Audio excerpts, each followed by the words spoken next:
Sziasztok! A mai videóban a világtörténelem legvéreskezőbb urait fogom bemutatni nektek. Uralmuk során némelyik óriási területeket hódított meg, némelyik viszont a hatalma megőrzése érdekében emberek millióit ölette meg.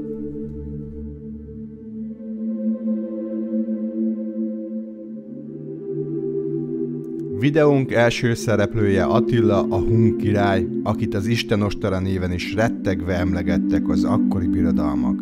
A 400-as évek elején, mikor Attila apja meghalt, testvérével Budával együtt örökölték meg a hun törzsi hatalmat itt Európában. Azonban ő ennél többet akart. Testvérét megölve kizárólagos uralomra tört. Majd a hun törzseket egyesítve hadjáratokba kezdett. Közel 20 éves uralkodása alatt hatalmas birodalomra tett szert, Közép-Európától a Kaszpi-tengerig és a Dunától a Balti-tengerig. Hadjáratai során több százezer katona vesztette életét, és milliónyi embert igázott le. Julius Cézár római hadvezér és politikus volt. Fontos szerepet játszott a köztársaság felszámolásában és a császárság létrehozásában. Elfoglalta Galliát, melynek során 800 várost hódított meg, 300 törzset igázott le. Több mint 1 millió embert adott el rabszolgának, és a csatái következtében 2 millió ember halt meg közvetlen. Minden idők egyik legnagyobb hadvezérének és stratégájának tartották őt.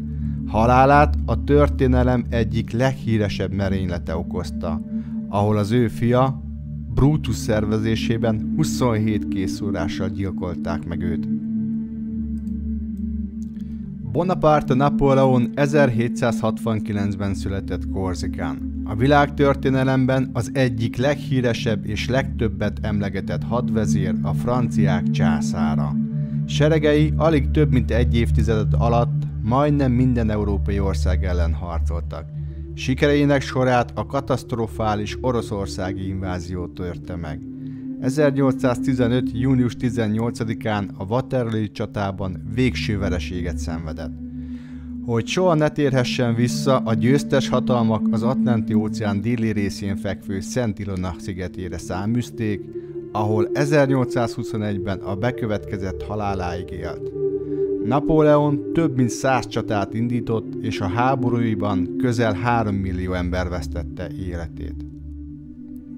Második Lipót 1835-ben született belga király volt. Belgiumon kívül második Lipót elsősorban a kongói szabadállam afrikai gyarmat megszerzése révén vált ismertté. Második Lipót a gyarmatosítás híve volt. Úgy vélte, a tengeren túli gyarmatok garantálhatják egy ország jólétét.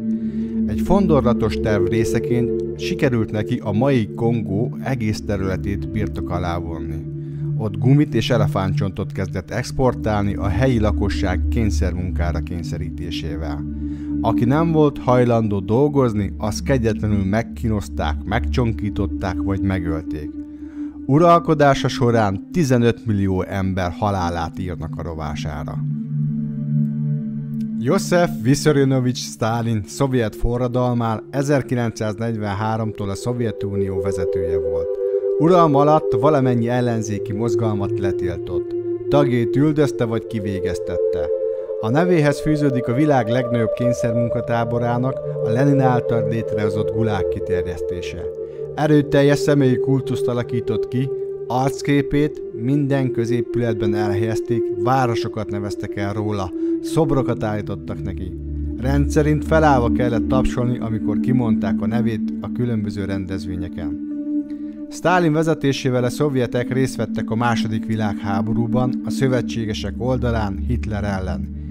Miután megnyerték a háborút, a győztes hatalmak beleegyezésével a kommunista rendszert kezdte el terjeszteni. Keménykezű uralma miatt 23 millió ember veszett oda a Szovjetunió és más országok területein. Dzsingisz mongol kán a világtörténelem legsikeresebb hódítója volt. Dzsingisz egyesítette a mongol törzseket és megalapította a mongol birodalmat. Ő és utódai elfoglalták Eurázsia nagy részét, beleértve Kínát, Oroszországot, Perzsiát és Kelet-Európát is. Dzsingisz Kán írástudatlan volt, szintúgy, mint a 2 milliós hadserege. Ám a lovasíjász harcfodoruknak és a harci stratégiájuknak a segítségével elképesztően eredményesek voltak. Dzsingisz egyszerű politikát követett, megadás vagy halál. Aki nem adta meg magát, az kegyetlenül lemészárolta. Hódításai során népek sokaságát írtottak ki. Kutatások szerint 35 millió ember vált az áldozatává. Mao Tse-tung kínai forradalmár, politikus, kommunista vezér, a Kínai Népköztársaság teljhatalmú vezetője volt. Olyan politikát folytatott, ami közvetve legalább 60 millió ember életét követelte. Uralkodása első 5 évében Mao 6 millió embert végeztetett ki, vagy küldött munkatáborokba.